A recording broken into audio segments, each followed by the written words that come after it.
சக்தி.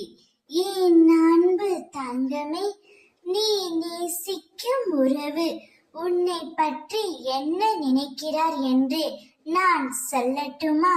உன் அம்மா நான் சொல்கின்றேன் கேள்.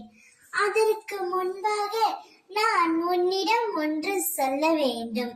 நீ நேசிக்கின்ற உறவை ஒரு நாளும் காயப்படுத்தாதே. அவர்களை இழிவாகவும் பேசாதே. அவர்கள் ஏதேனும் தவறு புரிந்தால் மன்னித்து ஏற்றுக்கொள். தவறு ஏதும் செய்யாமல் இவ்வுலகில் யாருமே இல்லை. அவ்வாறு உன்னால் மன்னிக்க முடியவில்லை என்றால் நீ மௌனமாக வந்துவிடு அல்லது மௌனமாக இருந்துவிடு.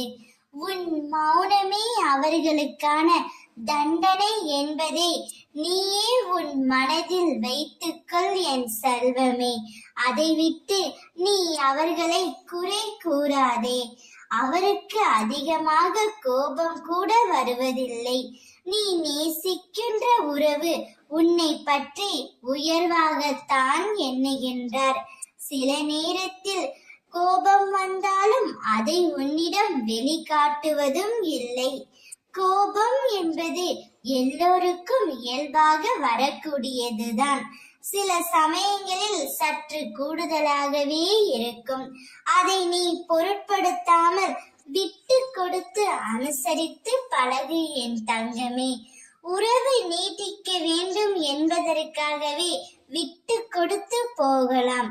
உங்கள் இருவரையும் ஒன்று சேர்க்கவே உன் அம்மா நான் போராடி கொண்டே இருக்கின்றேன்.